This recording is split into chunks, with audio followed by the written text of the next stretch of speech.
Oke teman-teman, Assalamualaikum warahmatullahi wabarakatuh. Masih semangat kan?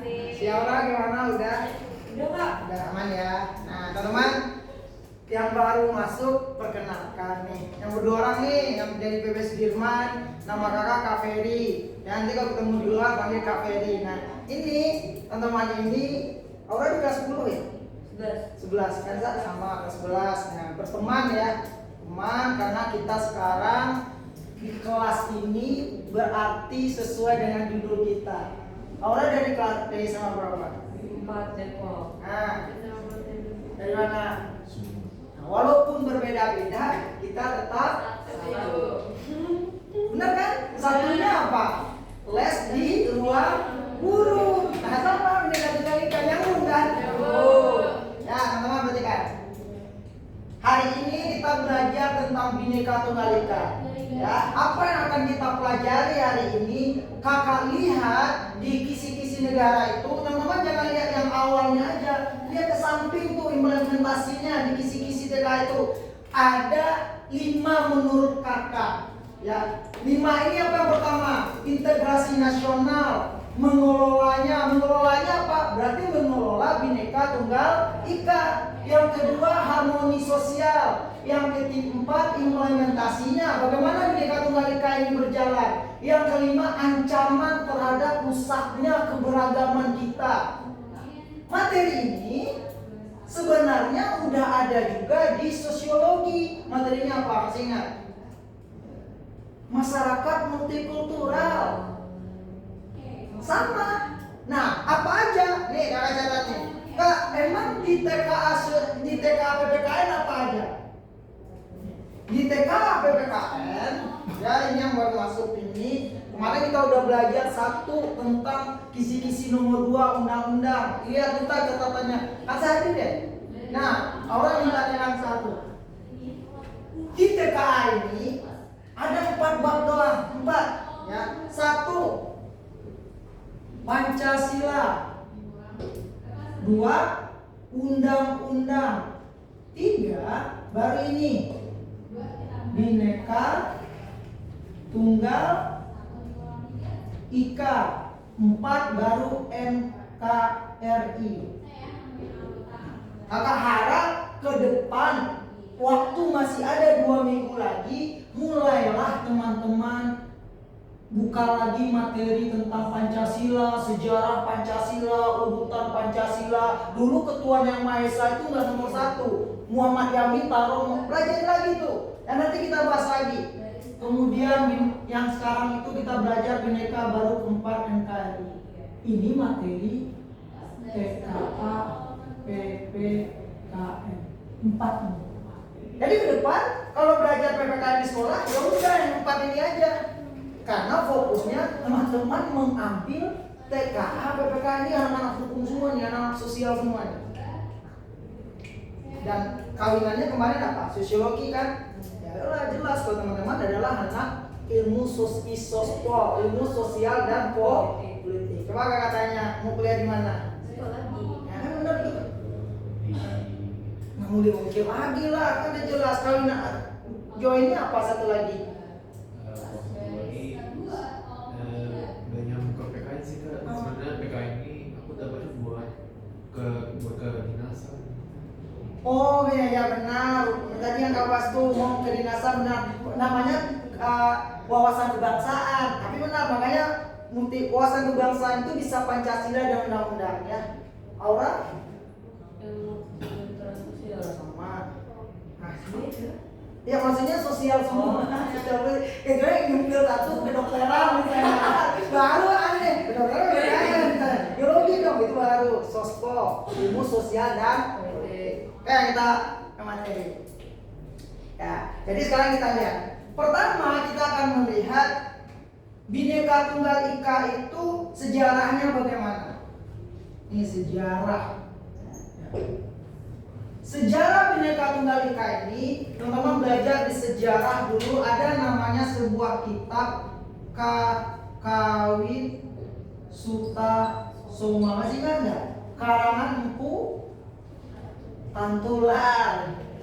Nah, karangan Empu Tantular ini dulu itu tuh antara Hindu dan Buddha, kalau nggak salah ya. Bagaimana Hindu dan Buddha ini walaupun dua keyakinan yang berbeda, mereka harus tetap satu dalam kesatuan kerajaannya.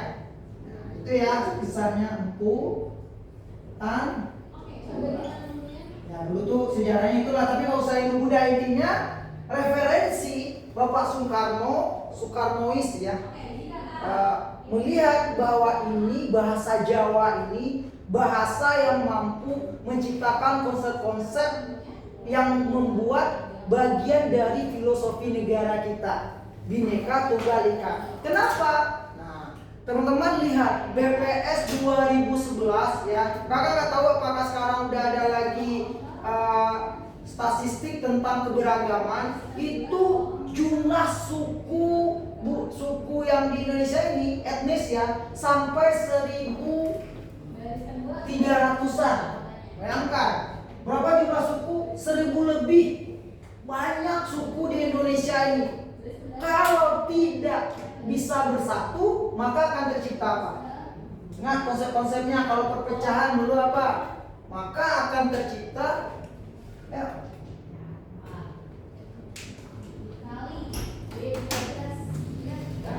Teman-temannya izin masih makan.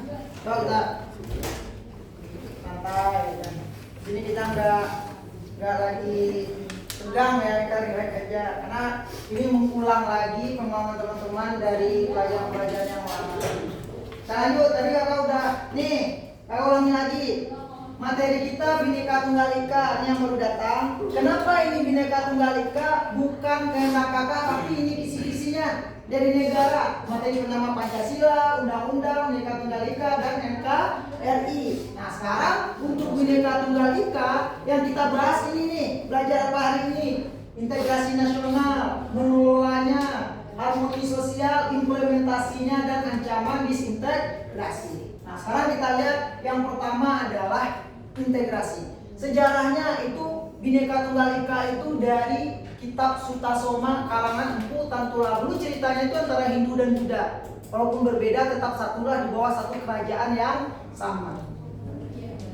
Kenapa integrasi nasional itu penting? Karena belajar dari sejarah tentang Perang Dunia Kedua.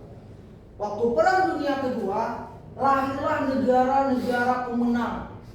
Yang pemenang, negara kuat, teknologi luar biasa, sampai-sampai ada yang namanya pembunuh massal itu disebut dengan bom atom. Itu kan otak manusia itu luar biasa, menciptakan sesuatu yang menghancurkan manusia itu sendiri. Kan gitu ya kalau secara pemikirannya. Kehadiran negara-negara kuat ini ternyata membawa apa? Blok-blok negara. Ya dulu kita kenal kalau perang dunia blok sekutu sama blok aliansi. Masih ingat ya? Triple Entente itu.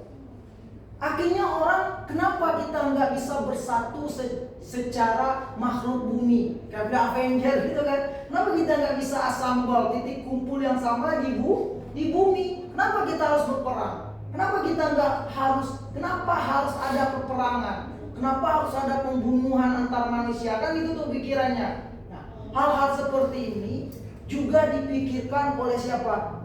Founding Father negara kita. Kenapa? Lihat, hampir 1.300 lebih suku bangsa di Indonesia. Berarti itu sudah menggambarkan dunia ya.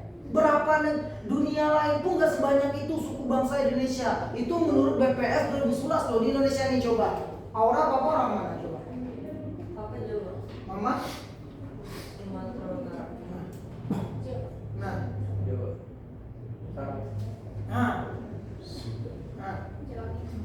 Nah tuh sama kayak saya tuh Jamin tuh, dua Minang. Artinya kita beragam. Ada Minang, ada Sunda, ada apa lagi? Arab. Walaupun ini termasuk pendatang yang telah lama di Indonesia. Karena dia ingat di Belanda, Eropa, dia ras kedua nih, Cina dan Arab. Kita artinya mereka tetap bantu kita ya. Artinya apa? Beragam. Di kelas ini aja kita berbeda, dari SMA yang berbeda. Kalau tidak diciptakan sebuah integrasi, ya kita belajar dulu apa itu integrasi. Integrasi musuh terbesarnya adalah disintegrasi. Integrasi itu artinya perubahan yang bersatu, benar. Tapi artinya adalah sedangkan disintegrasi artinya pecahan. Kalau sudah berpecah, maka disatukan lagi disebut dengan reintegrasi. Nah, artinya bersatu, disatukan kembali.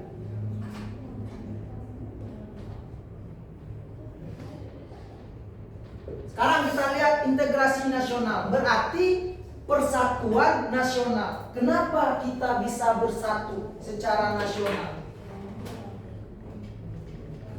Ingat sejarah, kita ada 1.300 suku lebih di Indonesia. Tapi kita bisa bersatu. Berarti yang kita bahas sekarang adalah faktor pendorong integrasi tadi. Apa aja?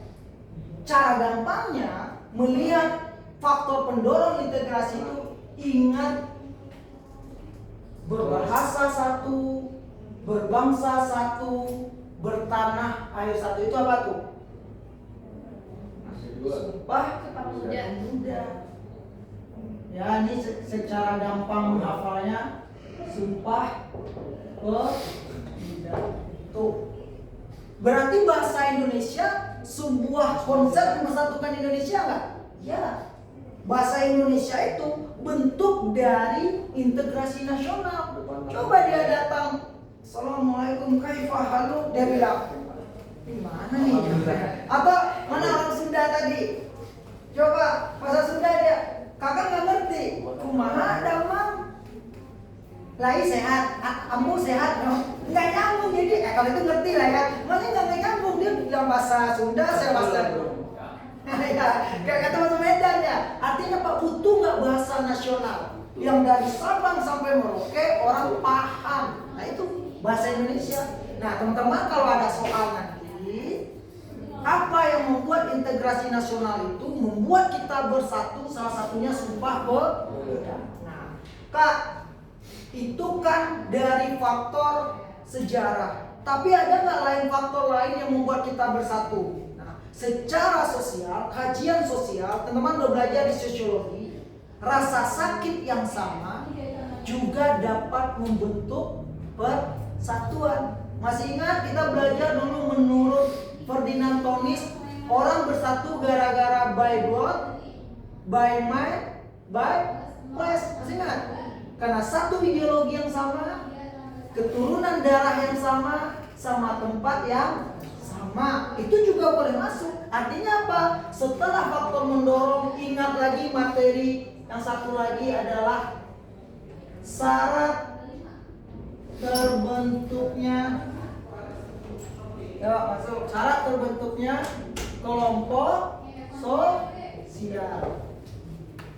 Paham ya? Jadi kakak nggak jelasin lagi nih. Kalau kita jelasin panjang dengan waktu kita, jadi belajar lagi, buka di sosiologi syarat-syarat terbentuknya kelompok sosial. Contoh salah satunya, kita sebelum abad ke-19 kita perjuangannya kedaerahan, benar nggak? Tapi setelah abad ke-19 melahirlah Budi Utomo. Kenapa bisa bersatu? Karena salah satunya adalah memiliki rasa sakit yang sama karena berarti bisa dimasukkan, bisa. Makanya ingat syarat terbentuknya kelompok sosial. Paham ya teman-teman? Sekarang kita lihat yang kedua, faktor penghambat. Untuk faktor penghambat, ingat aja materi di perubahan sosial. Kenapa itu bisa masuk? Contoh,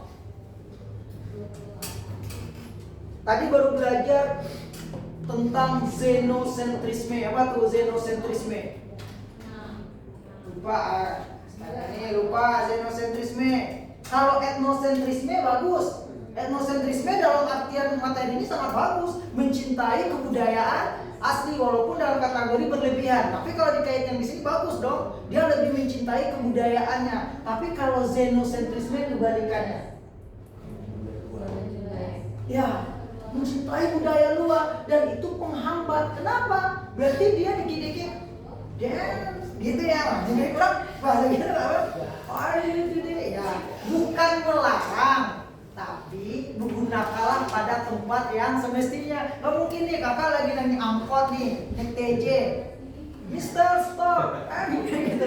Maksudnya nggak logis ya. Ya udah, Pak di sini gitu ya. Ya, gunakan berbahasa pada tempatnya. Boleh kita berbahasa Inggris? Boleh. Pertanyaan prinsipal, kakak kan sekarang akulturasi nih di Jakarta. Apakah kakak selalu berbahasa Indonesia kalau di daerah asal? Gak mungkin kan lagi nelfon mama gitu. Ma, gimana sih kabar lo, Ma? Kan orang tua saya ketawa. Jangan-jangan nanti, Ma, Ege belum makan. Gak mungkin kan? Ya pasti kakak akan berbahasa asal, bahasa daerah gitu. Artinya apa? Ya tidak selalu menggunakan hal-hal yang berbau nasional ketika di daerahnya. Tapi ingat, kalau udah skala nasional, berarti kita ingat untuk membentuk yang beragam ini butuh satu bahasa yang sama. Ingat aja sumpah paham ya? Nah, sekarang faktor penghambat. Jadi faktor penghambat apa? Ya itu tadi, bangga dengan kebudayaan luar. Atau bahasanya tadi apa? Xenocentrisme. Tuh. Apalagi coba yang memecah belah bangsa. Termakan isu bohong, hoax.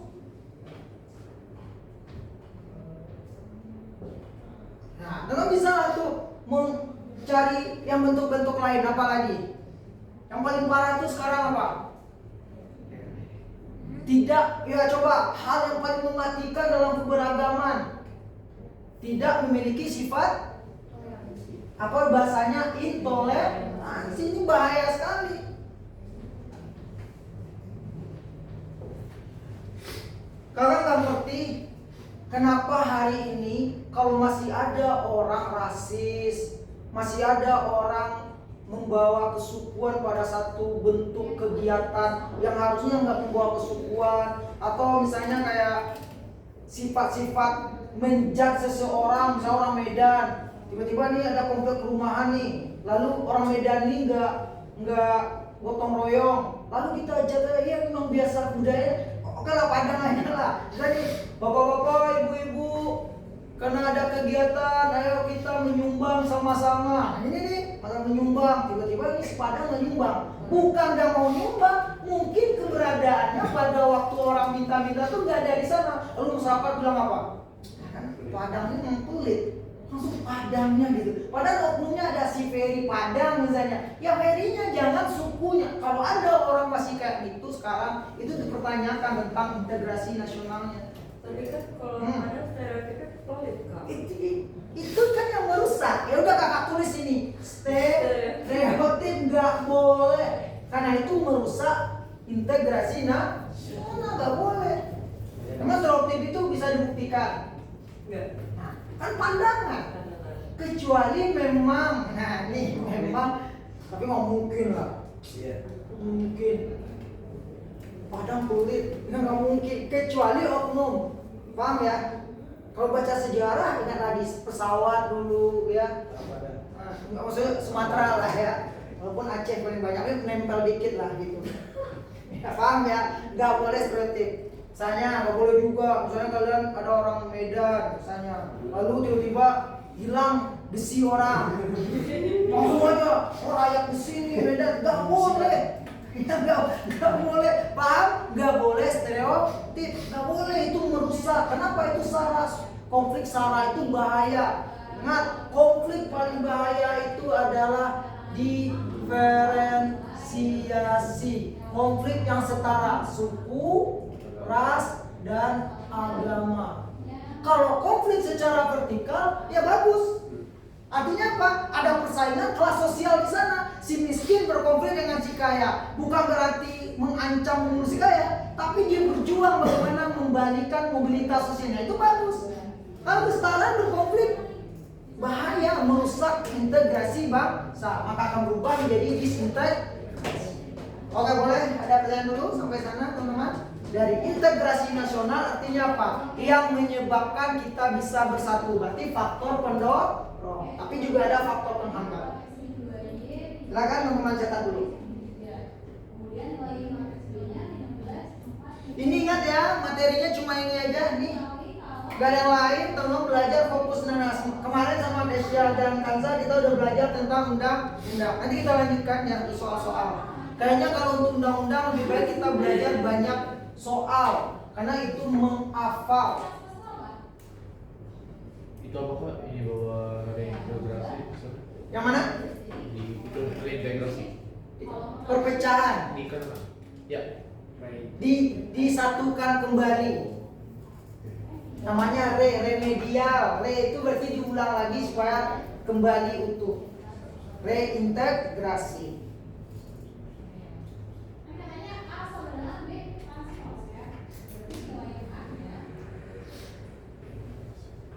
Atau menghambat apalagi contohnya itu kalau xenocentrisme ini sama dengan bangga menggunakan ideologi luar. Ideologi kita apa?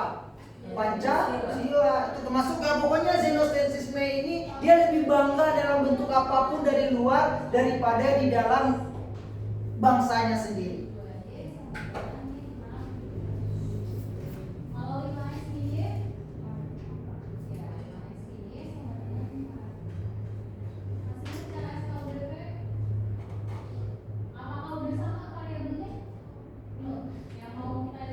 Nah, kita lanjut yang kedua mengelolanya.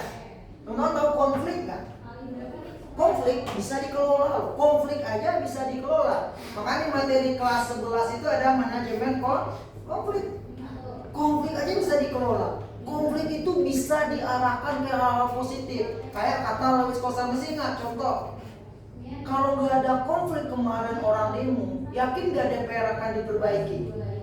Nanti konflik dibutuhkan untuk menciptakan perubahan. Konflik aja bisa dikelola. Apalagi bangsa yang besar ini bisa dikelola oleh pemerintahan yang sah. Berarti kita sebagai warga negara harus mengikuti demokrasi yang sah. Pemilihan presiden yang demokrasi yang sah, kita memberikan kepercayaan kepada mereka. Posisi pemerintah paling tinggi di negara kita siapa? Presiden. Tapi tidak terlepas dari pengawasan DPR-DPR dan DPR-DPR, Komisi Yudisial dan Mahkamah Agung, trias politika. Nah, lalu bagaimana mengelolanya? Berarti 3 orang ini bekerja dia untuk mengelola bangsa supaya tidak hilang. Negara bisa hilang nggak? Bisa. Negara itu bisa hilang. Syarat-syarat berdiri negara aja ada. Berarti kalau suatu negara nggak ada syaratnya, berarti negaranya bisa nggak ada. Contohnya, hari ini masih ada negara yang belum merdeka nggak? Ada. Berarti bisa hilang dong fungsinya, bisa dicaplok orang lain bisa. Nah, jangan sampai negara kita kayak gitu. Maka perlu bagaimana mengelola Bhinneka Tunggal Ika. Nah, kita lihat. Ini udah paham ya? Ini disebut dengan strategi. Secara sih boleh kelas atau judulnya kelas sosial. Nah,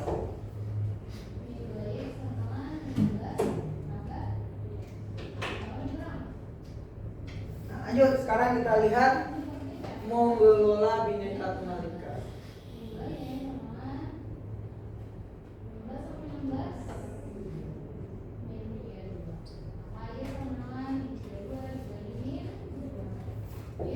Teman-teman, mengelola Bhinneka Tunggal Ika. Kak, kenapa harus dikelola? Supaya tetap berjalan pada rambu-rambunya. Andaikan hari ini teman-teman, hari ini kita enggak ada bahasa nasional, Contohnya kita merepet sedikit ke Malaysia misalnya. Kakak pernah lihat podcast orang Malaysia tuh kayak, kenapa kita nggak punya bahasa identitas bangsa? Kenapa kita lebih ke bahasa Inggris katanya gitu, bahasa Indonesia? Kenapa nggak berbahasa Melayu gitu kan? Jadi ada kekhawatiran mereka hilang identitas nasional mereka. Kalau kita juga hilang identitas nasional kita dan kita tidak menggunakan bahasa Indonesia sebagai bahasa yang kita cintai, lambat laun nilai-nilai nasional kita itu bisa hilang. Maka tanpa kita sadari, kita sendiri yang menciptakan disintegrasi di bangsa kita. Kenapa? Pernah dengar kalimat-kalimat seperti ini enggak? Bahasa bercanda tapi itu bahaya. Kalau bisa pakai bahasa Inggris dikit lah ngomongnya, gitu-gitu tuh. Misalnya di tempat-tempat yang resmi. Dulu pernah pidato siapa di kampus atau di UI mana? Dia pembukaan menggunakan bahasa Inggris. Ada kampus dulu itu, lalu heboh tuh. Kenapa? Orang tahu kalau acara resmi lebih baik menggunakan. Nanti googling ya, beritanya ada.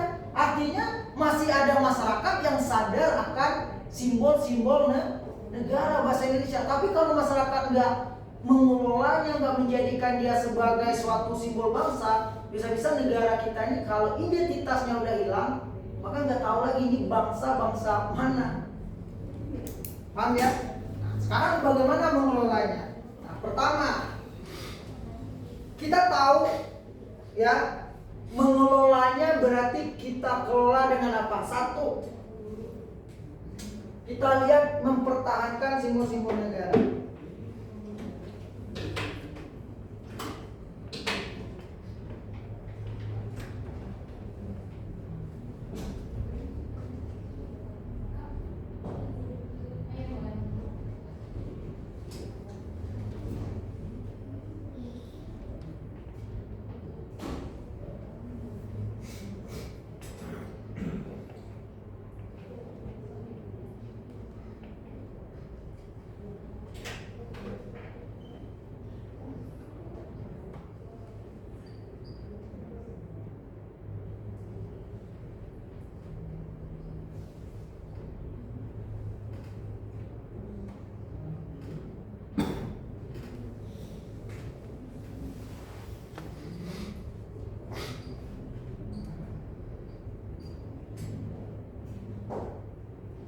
Jawab tidak?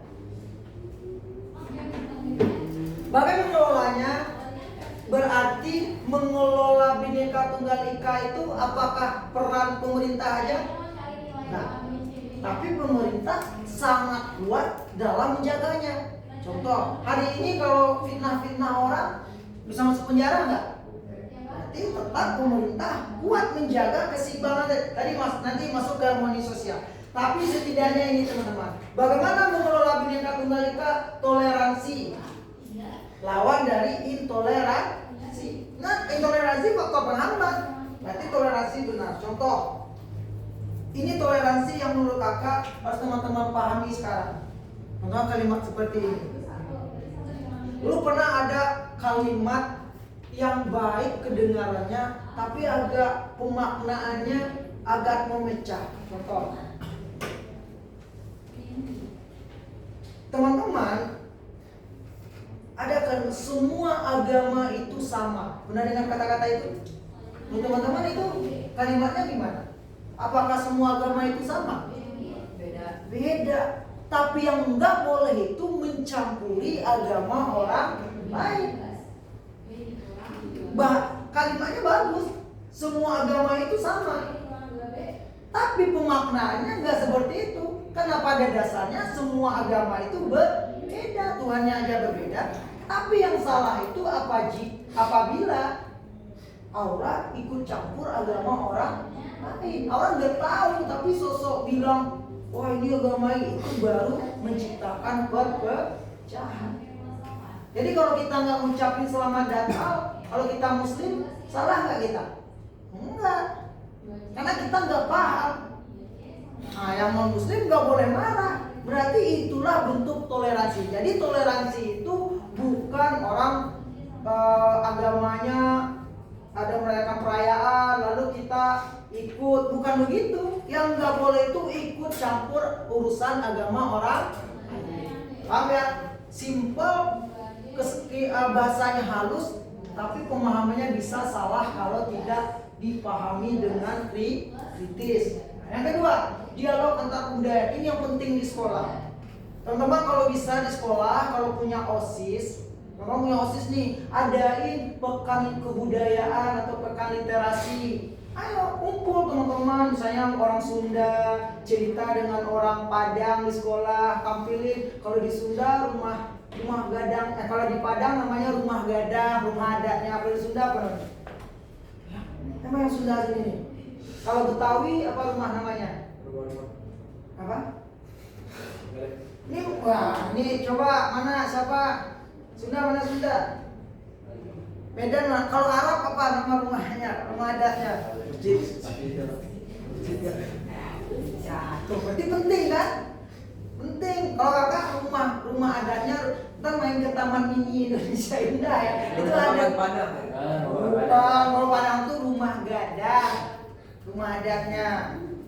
Lalu kebudayaannya bersifat matrilineal. Itu ada kan dialog kebudayaan. Bukan hanya dialog kebudayaan juga bisa diadakan apa? Dialog keilmuan yang lain. Lalu pendidikan multikultural, penting pendidikan multikultural. Ini teman-teman, pendidikan multikultural itu beda dengan masyarakat majemuk. Kalau masyarakat majemuk masih di dalamnya ada konflik. Indonesia ini Bhinneka Tunggal Ika ini multikultural, di mana nggak ada lagi masalah sara tadi. Walaupun berbeda-beda tetap satu. Kalau Indonesia menurut konsep yang kakak pahami, kita masih masyarakat majemuk. Majemuk itu apa? Berbeda tapi masih memiliki perselisihan. Etnosentris itu masih melekat. Jadi beda ya masyarakat majemuk dengan masyarakat multikultural. Multikultural itu contohnya di Amerika sana. Kenapa? Dia berbeda-beda, ada Chinatown, Indiatown itu ya, tapi hukumnya satu. Makanya nggak kuat mereka melakukan tindakan-tindakan melanggar persatuan. Tapi kalau di Indonesia, setiap daerah memiliki hukum sendiri. Paham bedanya di sana ya, majemuk dan multikultural. Makanya penting. Keempat, ini ciri khas ibu kita, gotong royong. Boleh. Siapa di sini yang bantu-bantu bersihin tempat ibadah di sekolahnya? Ya harus gotong royong, benar kan? Malah masih nyapu gitu. Boleh. Piket kelas siapa? Hari apa? Piket tadi? Piket yang ngupahin temannya. Ya, piket. Ya, piket. Rabu, piket. Nah, itu teman-teman royong. Nah, kebijakan pemerintah yang adil. Kamu yang kata. Adil dalam pandangan teman-teman apa? Dua. Kakak kasih cerita. Kita udah beradik nih. Saya belum besar, masih kecil, anggap dia masih SMP ya. Kakak udah kuliah. Tadi tidak membeda-bedakan. Ferry mau kuliah minta jajan mah. Dia nongol juga nih. Kakak sekalian mah, misalnya kan dikasih itu. Kakak dikasih 100. Kamu dikasih 100 juga pakai tadi? Nanti katanya nggak membeda-bedakan. Ayo. Kakak kan minta jajan nih, anggap nih papa kita nih, papa perempuan. Dikasih dia bang, ini 100, kasih tuh. Ada yang muncul nih, si orang kasih ke 100 sama Adil. Adil Makanya nggak boleh marah jika Jakarta pembangunannya lebih besar. Kenapa? Ibu kota. Paham? Adil itu artinya sesuai dengan porsinya. Benar tuh konsepnya tadi. Orang masih kecil gitu ya. Masih kepang dua, masih kecil. Minta 100.000. Saya udah kuliah, kebutuhan saya lebih banyak. Jadi orang tolong diperbaiki makna silakan foto dulu, catat. Itu salah fatal nanti. Ya, silakan tolong foto dulu.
Nah, lanjut dari foto. Teman-teman nih, ini mengelola. Artinya apa? Kalau mengelola, contoh kita udah bangun rumah. Kita bangun rumah. Lalu rumah itu kita apakan? Kita tinggalin. Kita tinggal di rumah itu berarti kita mengelola rumahnya. Bangunannya udah ada, berarti rumahnya kita kelola. Mau tempat usaha, mau tempat tinggal, gitu ya. Nah, berarti mengelola Bhinneka Tunggal Ika itu individunya yang bekerja, termasuk di dalamnya pemerintah. Nah, lalu rumahnya apa? Rumahnya ini nih. Membangun integrasi itu pertama ada simbol-simbol negara. Apa aja simbol negara? Bendera. Mau nggak bendera negara kita diinjak-injak orang? Karena kita udah tahu mengelola tadi itu apa? Ya itu tadi.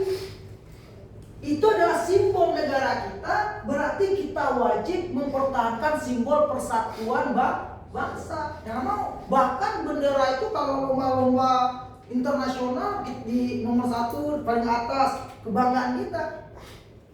Teman-teman mungkin merasa, karena kakak doakan teman-teman ini nanti kuliah di luar negeri ya. Kakak cerita sama teman-teman kakak yang kuliah di luar negeri itu di Indonesia, pas di Indonesia itu bendera kayak nggak ada maknanya. Tapi ketika dia di luar negeri, ketika ketemu bendera merah putih itu kayak amat senang sekali katanya. Wah, ini bangsa, apalagi kalau main ke kedutaan gitu lihat bendera tuh. Artinya apa? Memang karena kita di sini sama, nggak merasa excited gitu ya. Tapi kalau dari luar, kita merasa setiap Senin upacara kepada bendera merah putih kan setiap Senin tuh hormat, terlatih mencintai simbol negara. Apalagi simbol negara? Ya boleh Garuda, pokoknya. Makanya orang kalau benci negara itu kan ditaruh bendera di kan. Itu tadi. Mereka tahu simbol negara ini dihina-hina kayak gitu. Nah, lanjut yang kedua, bahasa Indonesia. Nggak boleh bahasa Indonesia, makanya ada nggak pelajaran bahasa Indonesia? Artinya apa? Itu berharga, bahkan ada ilmunya. Ada bahasa Indonesia, belajar nggak orang di sekolah? Bahkan jadi TKA wajib. Apa aja makna wajib TKA? Orang bisa bahasa Indonesia? No, I can't. Ini etnosentris bedanya. Kamu yang merusak kebinekaan kita ya. Artinya apa? Walaupun kita bisa berbahasa Indonesia, tapi nggak semudah itu. Ada ilmunya. Karena penelitiannya, mama kakak guru bahasa Indonesia ya. Mama kakak bilang dia udah pensiun nih, sampai dia ngajar belum pernah ketemu murid yang nilai bahasa Indonesianya sempurna. Padahal bahasa Indonesia dibilang bahasa sehari-hari. Bahasa Indonesia tuh masih gampang dibanding bahasa Arab. Bahasa Arab itu beranak bin huwa hum anta mantu. Itu beranak lagi belajar bahasa Arab. Oh, belajar. Beda dikit dari kolbu jadi kalbu jadi budok, artinya bayangkan. Kalau kita masih bisa lah, anjir, anjay, gitu masih jelas ya. Tapi bahasa Arab beda orang kaya. Artinya apa ya? Nggak semudah itu berbahasa. Coba lihat nilai teman-teman bahasa Indonesia yang sempurna nggak? Hampir ada. Nggak ada orang tua kan? Nggak ada. Ada kakak sebenarnya. Coba orang. Saya. Nanti TKA-nya besok hati-hati. Yang takutnya gini. Takutnya gini nih. Kan ada bahasa Indonesia ya. Bahasa Indonesia tinggi itu. Itu dipertanyakan nilai nasional. Kalau jalan, tapi ya jangan kayak gitulah. Bisa seimbang. Oke, lanjut.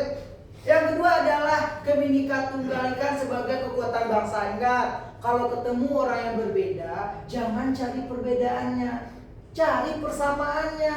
Orang ketemu orang Medan, ya ketemu orang apa lagi yang beda, orang Minang. Jangan cari Minang boleh gitu. Jangan cari, kita sama-sama berbahasa Indonesia, sama-sama menginjak tanah air Indonesia. Udah cari persamaan, jangan cari perbedaan. Kalau sibuk mencari perbedaan, hanya fokus pada mencari pertengkaran doang. Paham ya? Cari persamaannya. Lalu modal sosial dalam masyarakat. Modal sosial dalam masyarakat ini, lihat kepribadian masyarakat kita ini termasuk budaya timur apa? Kita biasanya kepribadiannya jujur. Jangan ketawa, emang itu orang taunya. Ini ada yang viral di TikTok di Bali, ada bule nukar uang. Kamu lihat? Tiba-tiba dijatuhin dikit, malah direkam. Kenapa itu menjadi berita nasional? Karena orang tahu orang Indonesia ini apa? Jujur. Ketika ada oknum yang nggak jujur, menjadi aneh, maka menjadi viral. Paham ya? Kan jatuh cerdik juga kan dia. Jatuh, oh saya rekod. Iya rekod ya kan. Rusak kan jadinya. Contoh di Sumatera Barat pernah terjadi harga yang ditinggikan di rumah makan Pak, namanya rumah makan yang bukan Padang, yang kalau Padang kan diambilin, ini ambil sendiri. Nasi kapau, mana kan? Kapau kan? Itu tuh daging satu ada di tepi jalan tuh dua jembatan banyak. Nanti dulu apa? Di markup harganya. Sampai orang kaget. Wah ini beneran sebegitu mahal ini. Ada yang Gak juga orang kaget. Orang Indonesia yang terkenal budayanya sopan, santun, jujur. Nah itu adalah modal sosial kita. Gak boleh. Harus bersikap jujur. Lanjut, apalagi modal sosial yang ada. Teman-teman tahu ini orang Indonesia ini terkenal ramah, rasis. Rasis itu orang Eropa sana baru rasis. Kalau kita nggak mungkin rasis. Karena kita sopan. Sopan dalam artian apa? Orang Indonesia itu dulu ada peneliti Jepang, apakah itu memang penelitian atau hanya video ya. Jadi dia mencari daerah yang ramah untuk turis. Nanti lihat videonya. Jadi orang Jepang itu pergi ke negara ini. Lalu dia ketemu satu negara yang paling ramah buat turis. Hello Mister, di Indonesia. Izinnya paling Di mana? di Indonesia. Izinnya. Bagus kalau netizen. Ya kalau netizen oke lah, tapi kalau untuk realnya bagus. Tapi netizen gak sopan itu pertahanan defense terakhir kita loh. Itu menyerang orang luar biasa sampai tutup akun tuh orang-orang luar ya. Tapi ya itu dari segi dilihatnya positif negatif ya. Nah, sekarang yang kedua itu adalah apa aja modal sosial lagi, yaitu adalah kita memiliki norma sosial yang bagus. Budaya-budaya itu punya contoh. Ada nggak budaya yang membenarkan orang mencuri? Coba. Gak ada. Mau budaya di Batak sana, di Medan, di Sumatera sana, di Jawa sana, semua budaya menginginkan apa? Norma-norma yang baik buat menjaga harmoni sosial. Nah itu bagusnya. Bayangkan Kakawin Sutasoma ini abad ke-14. Pokoknya udah ada yang namanya Bhinneka Tunggal Ika. Bayangkan orang dulu telah memikirkan tentang persatuan. Sekarang ya itu tadi aneh kalau rasanya memikirkan perpecahan. Masa gara-gara politik doang grup keluarga bisa saling gak akur, ya kan aneh. Malu dong sama abad ke-14. Malu sama orang-orang dulu. Orang-orang dulu zaman-zaman Renaissance itu Leonardo da Vinci, Michelangelo, Raphael. Orang susah ingin mengembangkan ilmu pengetahuan.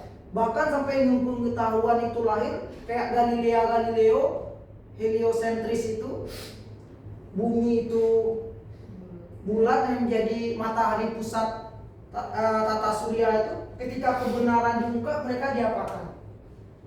Dibunuh. Sekarang maaf, orang aja tadi bawa motor, carry less, dikasih siapa tadi bawa motor tuh? Bawa motor kan? Coba dikasih jajan. Orang dulu untuk menerangkan ilmu pengetahuannya nyawa, terus sekarang udah dikasih motor, dikasih jajan, HP 6 nih, HP tak berapa banyaknya nih. Coba, masih nggak mau belajar? Andaikan Galileo hadir hari ini, mending kamu aja mati dulu. Balik kamu kebahagiaan saya sekarang di sini. Artinya apa? Gak adil. Paling jauh cerita orang tua. Papa dulu sekolah sih kan, gimana tuh orang tua? Lewati gunung, lembah. Ya artinya kalau kalian sekarang udah pakai motor, dikasih jajan, udah dikeleskan, nggak ada lagi yang namanya tidak mau belajar. Lanjut. nilai-nilai norma kepercayaan ya, trust itu apa artinya? Kepercayaan. Ini teori siapa ya? Michael Folkman ini teori ini tentang modal sosial.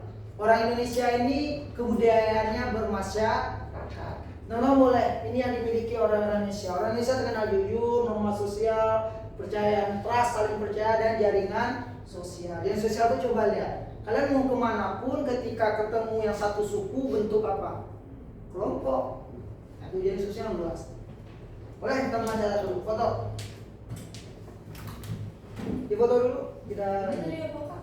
Yang mana? Modal kelas. Modal sosial dalam masyarakat. Modal. Ya.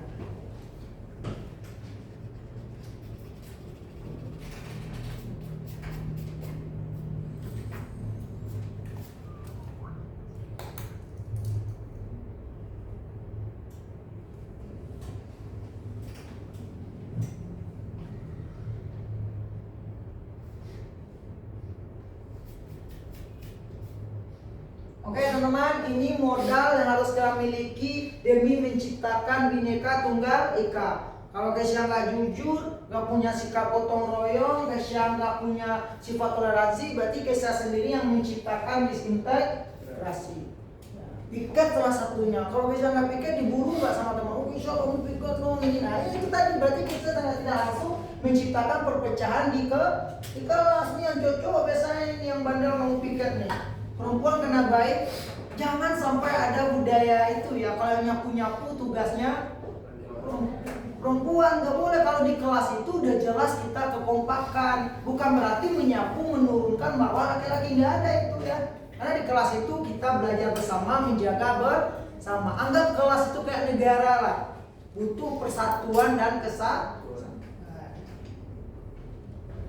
Oke, sampai sini ada pertanyaan dulu teman-teman. Jadi kita udah bahas tentang integrasi nasional itu apa, mengelolanya bagaimana, ini mengelolanya dan ini membangunnya, dan kita akan masuk ke harmoni sosial. Harmoni sosial juga udah ada kan di sosiologi di kelas 11. Boleh ada pertanyaan dulu sampai sini? Ada pertanyaan di belakang? Ini yang perempuan yang di belakang.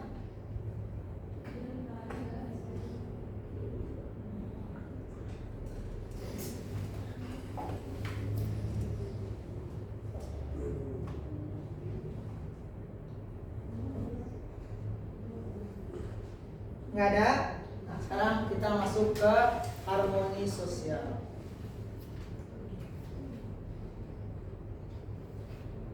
Teman-teman, harmoni sosial itu konsep global, ya, konsep global yang hadir hampir sama memaknai tentang Bhinneka Tunggal Ika. Jadi kalau nanti misalnya Kesya ketemu soal, dia menggunakan konsep harmoni sosial, itu sama dengan Bhinneka Tunggal Ika. Artinya apa? Harmoni itu kayak nada lagu tahu?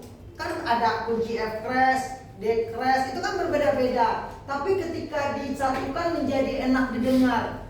Ngerti gak? Coba lihat lagu Andai Saja Sembilannya. Itu kalau dibedah, itu di dalamnya ada kunci-kunci yang berbeda. Ada bunyi gitar, ada bunyi apa lagi? Drum. Tapi dapat menciptakan musik atau lagu ya indah. Sama, harmoni sosial juga kayak gitu. Kita berbeda-beda dalam suatu wilayah, dalam satu place tempat tadi. Tapi kalau kita bisa hidup rukun, maka akan menciptakan keindahan. Nah, gitu ya konsepnya harmoni sosial. Nah, harmoni sosial, ingat Indonesia ini tadi masyarakat multikultural atau majemuk? Majemuk. Nah, maka ada prinsip-prinsipnya yang harus ada dalam masyarakat majemuk.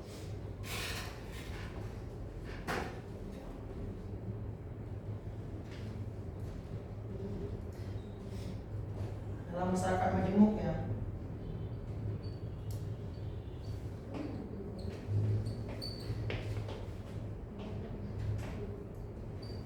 Nah, teman, coba bayangkan. Dulu ada kasus orang ini nggak keluar-keluar rumah, dia nggak keluar-keluar rumah, lalu digeruduk sama tetangga-tetangganya. Dibilang apa dulu? Babi ngepet.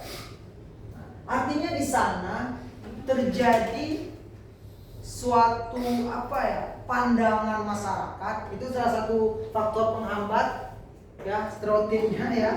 Orang mau nggak keluar tapi masih bisa makan, masih bisa hidup, berarti dia memelihara babi ngepet, tahayul lah gitu ya.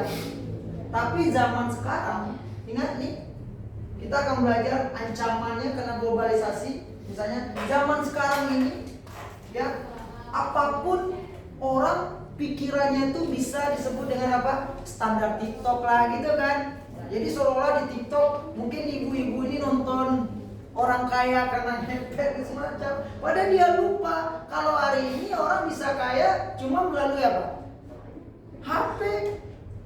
Nah itu tuh hal yang hoax tadi menyebabkan masyarakat menciptakan disintegrasi. Itu ada kasus Sahara dan Yemen. Itu perpecahan dalam masyarakat sampai ngusir orang. Nah, kenapa? Nah, karena nggak tercipta harmoni sosial. Lalu apa aja prinsip-prinsip harmoni sosial? Satu, apa? Ya, bagaimana menurut Aura yang paling tepat sekarang ini membentuk persatuan orang yang berbeda itu gimana? Contoh kakak, siapa yang membuat ricuh, hukumannya mati, bisa nggak? Bisa? Tapi berdampak nggak? Contoh, kenapa di Indonesia masih banyak orang mencuri, korupsi? Ya, kenapa masih banyak orang korupsi? Benar, kalau ini benar nggak? Karena hukumannya nggak kuat. Di Arab kenapa? Berarti bisa nggak kita bikin hukuman yang semengerikan Arab demi mencegah korupsi? Artinya apa? Kalau ditanya supaya nggak terjadi perpecahan di bangsa, maka kita bikin hukum yang kuat supaya masyarakat tidak mau menciptakan integrasi. Bisa? Contohnya ada kok undang-undang yang mengatur hidup bermasyarakat supaya nggak berpecah. Contohnya apa? Boleh nggak hari ini ngambil video orang tanpa izin misalnya? Ada kan hukumannya? Artinya ingat, negara pun juga menciptakan kebertahanan masyarakat yang beragam. Dulu kan ada namanya undang-undang apa dulu tuh yang masuk politik 2011 itu apa namanya, pencemaran nama baik. Undang-undang dulu bahasanya undang karet kan, tapi setidaknya itu bagus. Kenapa? Menjaga persatuan bangsa. Contoh ada orang bikin video menghina budaya orang lain, langsung diambil polisi kan? Demi apa? Mencegah terciptanya perpecahan. Nah, namun untuk menciptakan harmoni sosial, nah integrasi tadi benar, tapi diterjemahkan dalam bentuk toleransi. Nih, jadi nggak boleh lagi di kelas, teman-teman, ada orang Papua, nggak boleh kayak gitu, nggak boleh. Jangan cari perbedaannya, kamu mencari perbedaan kulit, cari persamanya, sama-sama belajar satu kelas yang sama. Walaupun dia hitam, rambut keriting, tapi kan yang lagunya si paling manis. Benar kan dengan lagu yang terbaru si Tabula Wale itu? Adanya apa? Ya gitulah, nggak boleh cari perbedaan. Yang kedua, keadilan. Allah ubah tuh pandangan adilnya, ya. Adil itu bukan berarti sama rata, tapi berada pada posisi. Nah, lanjut yang ketiga, saling menghargai. Terakhir baru musyawarah. Nah ini harmoni sosial. Ini beda Pak. Apa? Di sini integrasi, inklusi, kohesi. Kohesi, orang tahu nggak arti kohesi? Rasa persatuan. Iya, sama. Oh iya. Saling menghargai. Nah kalau itu bahasa Inklusi beda Pak. Kalau inklusi apa di situ? Layanan bagi semua individu sama sih. Sama. Jangan bahasa itu. Nah, Lebih berat aja. ya jangan pakai konsep sosiologinya, itu di sosiologi ya. Iya, di ruang guru. Iya, jangan sosiologinya. Kakak terjemahkan ke PPKN, jangan sosiologi. Nanti orang cari inklusi sosial. Takutnya ada eksklusi sosial. Kita sekarang cari bentuk soal. Nanti kita ada soal. Langsung aja intinya. Misalnya nanti soalnya di satu kelas ada orang Padang, orang Papua, bla bla bla bla bla. Lalu bagaimana membentuk harmoni sosial di otak? Orang langsung ke sini aja cari jawaban ini. Biasanya jawabannya apa? PG berkompleks, tau nggak? Jadi kalau ada toleransi bisa jawabannya lebih dari satu. Jadi cari aja toleransi, saling menghargai. Berarti kedua ya. Kalau ini yang mana bisa soalnya? Pemilihan ketua OSIS. Lalu banyak teman-teman lain kalau pemimpin itu hanya laki-laki, lalu ada kandidat perempuan. Nah, terjadi perbincangan membawa gender mana yang lebih cocok jadi pemimpin dan bla bla bla. Bagaimana menyelesaikannya, menciptakan harmoni sosial? Dengan musyawarah gitu. Jadi langsung aja jawab musyawarah. Ada nggak perbedaan kalau dalam bidang politik laki-laki lebih tinggi daripada perempuan? Enggak, semua sama, nggak ada perbedaannya. Oke, teman boleh foto dulu. Oke, orang jangan pakai, kan udah kakak bilang materi ini sebenarnya ada di sosiologi, tapi jangan gunakan glossarium sosiologi, nanti sulit menerjemahkannya.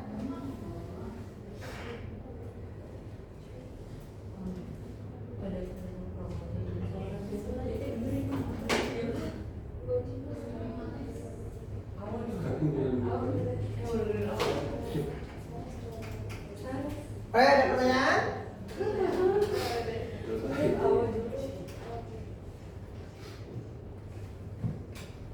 Oke, kita istirahat. Oke, teman-teman boleh istirahat sebentar 5 menit, tapi buka cek konsepnya. Ayo. Silakan buka cek konsepnya. Ada kan soalnya? Masuk nggak ke aplikasinya coba? Soal. Oh, kalian bahasa Indonesia ya? Siapa yang di aplikasinya PPKN? PKN?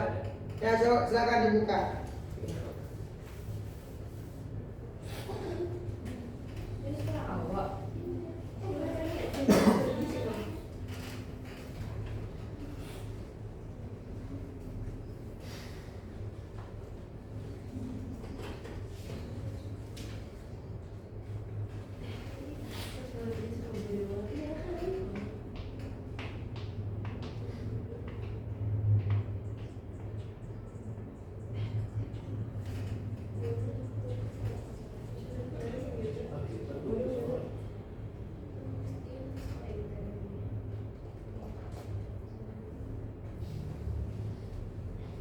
Bisa ya? Dah, perhatikan bentar.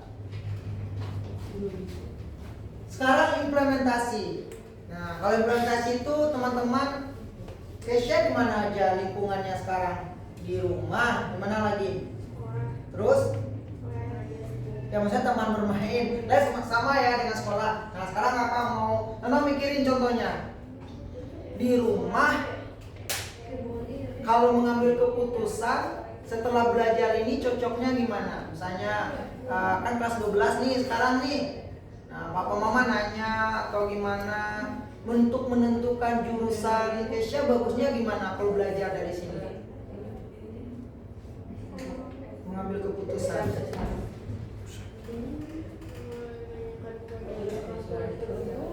Nah, berarti musyawarah ya. Jurusan sekarang ngikuti orang tua atau paksaan orang tua atau hasil diskusi bersama? Nah, benar musyawarah. Nah, kalau di sekolah sifat apa yang nggak boleh? Di kelas itu satu suku atau berbeda-beda? Nah, berarti mengimplementasikan di sekolah sifat apa yang harus spesial miliki, menciptakan harmoni sosial. Nah, korelasi gampang ya. Kalau di teman bermain saling menghargai, gotong royong, oleh jajan ya apa? Saling patungan. Gitu ya, implementasinya kayak gitu. Nih yang lain. Orang, coba perhatikan dulu. Implementasinya ingat kalian peranan statusnya di mana aja? Di rumah, di teman bermain, dan di sekolah. Dan itu harus tanamkan nilai-nilai Bhinneka Tunggal Ika. Sekarang ancaman disintegrasi. Ancaman ada dua. Ada faktor dari luar, ada faktor dari dalam. Nah, kalau faktor dari dalam apa? Sifat-sifat yang merusak keberagaman, etnosentrisme, gitu ya. Terlalu membangga-banggakan, meninggi-ninggikan kebudayaan sendiri. Sudah itu apalagi konflik dapat menciptakan konflik sara. Nggak boleh itu intoleransi. Kalau dari luar apa faktornya? Globalisasi, itu minimnya literasi digital. Dikit percaya phone, dan dikit orang ketemu diskon aja kena barangnya nggak sebagus Zoom beli. Paham ya? Apalagi misalnya hoax itu dari luar kan?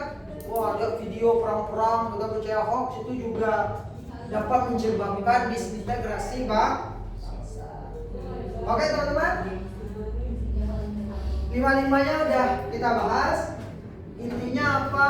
Teman-teman harus memiliki 3 sikap yang amat penting di Bhinneka Tunggal Ika. Karena Bhinneka Tunggal Ika artinya adalah beragam tapi tetap satu. Maka ingat aja, yang menyatukan kita secara by-main itu apa? Pancasila. Yang menyatukan kita sebagai wilayah adalah bahasa. Ingat, wilayahnya jangan ambil ke daerah lagi. Wilayah kita adalah NKRI. Dan yang menyatukan kita sebagai anak bangsa atau by blood apa? Jangan lupa, tanah air Indonesia. Kalian kemanapun pergi ke luar negeri tetap KTP-nya Indonesia. Jangan cari perbedaan, cari persamaan. Yuk kita kerjakan, cek konsep dulu. Yo, yang coba siapa yang bisa, ada nggak kamu? Konsep gue ada di kuis. Ya kuis sama aja sih. Buat Aura nih, keadilannya tolong diubah. Oh, udah sih yuk. Bener lagi. Sila 4. Berapa coba Pancasila itu keadilan berapa kali di Pancasila? Keadilan sampai 5. Maksudnya berapa banyak? Sila kalau ribet atau sila com.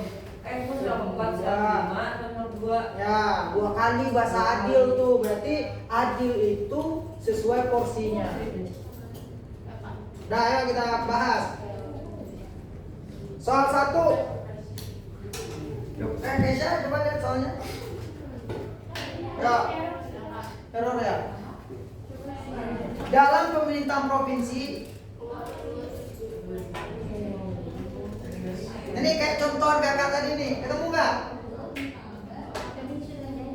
Coba lihat, nggak bisa ya? Nah ini, jawab dulu, barengan kita. Ya. Nih kakak bacakan, boleh dengar ya? Bagian dalam pemerintah provinsi mengadakan lomba film pendek belajar dengan tema Bangga Menjadi Indonesia. Sebagai siswa dari daerah pedalaman ingin menggunakan bahasa daerah. Kayak contoh kakak tadi itu. Kakak pulang. Nah, langkah mana yang mendukung integrasi nasional? Dia film daerah. Tapi biasa film-film daerah ada apa di sebetulnya berbahasa apa? Maka jawabannya yang tepat adalah B, A. Kan itu tadi, jangan cari perbedaannya. Sama kalau dia berbahasa daerah, cari persamaan secara nasional. Simbol negaranya bahasa Indonesia. Oke, lanjut nomor 2. Sebuah video parodi.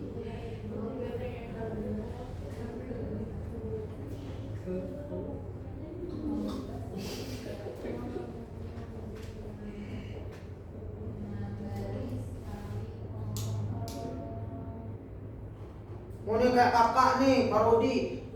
Guru sosiologi siapa? Bapak Tebet, sepeda. Nah, jadi ya sepeda gitu. Logat saya dijadiin jok di apa kan? Bapak itu yang TB, beda. Itu enggak, itu jawabannya Pak. Saya pernah mengalami nih, jawabannya apa nih? Ada murid saya bikin video kayak tapi Bapak nggak marah. Karena kan saya non etis, nggak terlalu besar. Walaupun hati saya sedih juga sebenarnya. Sekarang udah jauh lah. Ya, semenjak udah ke 2 tahun, kakak dulu kalau ngomong TB sekarang kebak. Sepeda, S-nya udah sepeda, kalau kan sepeda, kan udah sepeda. Kakak bilang itu aja sekarang kalau jatuh udah udah tuh abang. Udah Ferry. Nah, abang Ferry.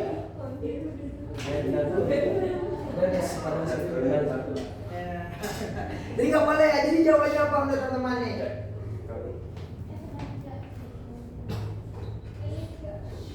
Jawabannya ayo apa? Ya C. Artinya restoratif itu nggak langsung menyala. Restoratif itu kayak mediasi di kelas 10. Kan ada konflik maka ada mediasi, adjudikasi gitu ya, akomodasi. Oke lanjut nomor 3.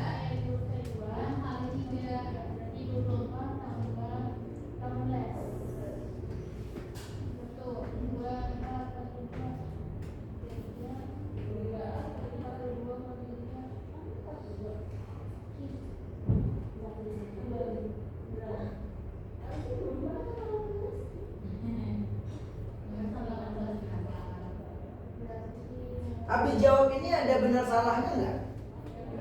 Ada ya udah ini aja dulu. Boleh, ini aja dulu nggak apa-apa. Ya lu kemana cara? Oke. Udah nomor berapa lagi? Sekarang nomor 3. Nah nomor 3. Boleh satu orang dulu pemancingnya. Jawabannya apa?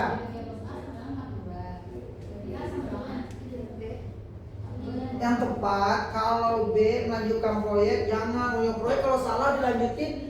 Dampaknya nanti jadi apa? Yang salah ditinjau ulang dulu. Jawabannya D.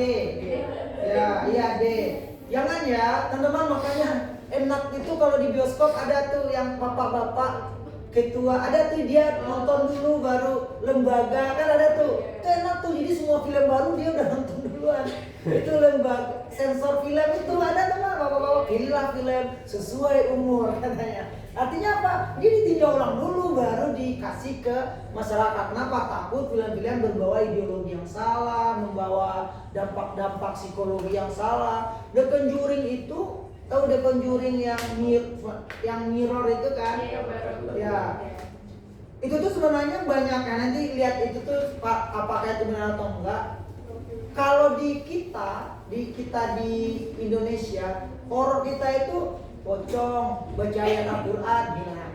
Gitu kan? Hantu, balas dendam, selesai dendamnya, hilang. Tapi kalau film-film Conjuring, wah banyak dulu rentetannya nih, nonton ini dulu, kesini dulu, multiverse-nya begitu besar. Nah, lalu apa ya itu tadi? Dampaknya apa ke kita ya? Anak-anak misalnya, makanya ada batasan umur. Gitu. Dampak seluruhnya. Oke, lanjut nomor 4. Ini benar salah.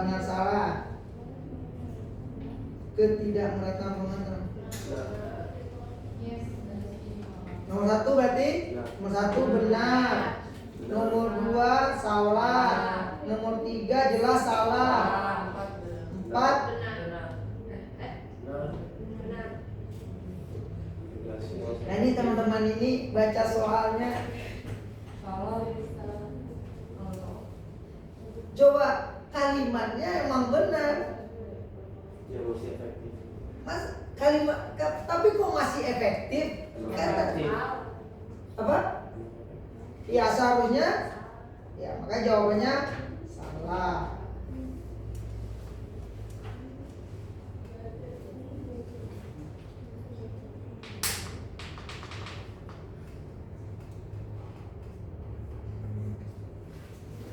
Kita lanjut.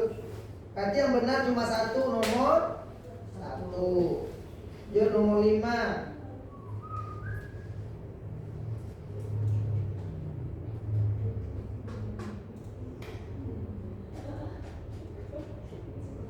Nah ini pilihannya lebih dari 1. Tuh.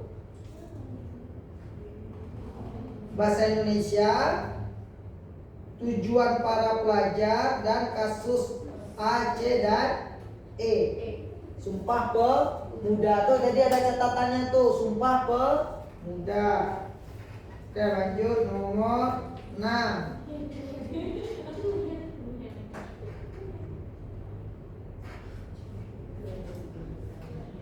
Nah, musyawarah jawabannya B.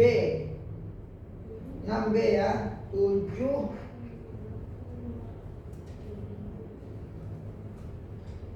Nah, musyawarah lagi. Jadi jawabannya kita cek dulu soal kasusnya. Nah, berkompromi. Forum musyawarah berhasil. Kan di soalnya ada kasus. Coba, berarti kalau forum musyawarah ini yang berkonflik disisihkan. Nah, kita musyawarah bagaimana menyelesaikan ini? Ya salah. Nah, jawabannya E. Hati-hati baca soal ya. 8. Ya, benar C. 9. Nah, 9 nih. 1. Desus-desus yang muncul sanonima yang salah. Benar. Nomor 2. Praktik gotong royong agama adalah jaringan sosial. Benar. 3. Trust. Tuh, ingat. Trust. Benar. 4 salah. 5 salah. Jadi yang benar cuma 2 dan 3. Kita lanjut 10.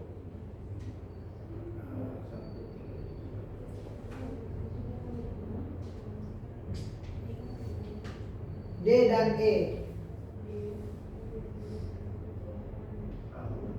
Oke, 11. Kota damai sejahtera. Nah, dialog. Mana dialog? Dialog antar kebudayaan. Jadi jawabannya D. Nomor 12. Nah, ini jawabannya itu aja tuh, dialog musyawarah. Karena kalau beragam ya musyawarah supaya nggak tercipta ego salah satu pihak. Jawabannya E. Ya, 13 benar. B, A dan E. A, B dan E. A, B dan E. 3 ya. 14. Nah, gotong royong kerja bakti. Soal itu kan pada sibuk bekerja dengan mereka, bikin aja jawabannya C. 15. Ya, udah apa gampang salah ini keterlaluan nih, ya.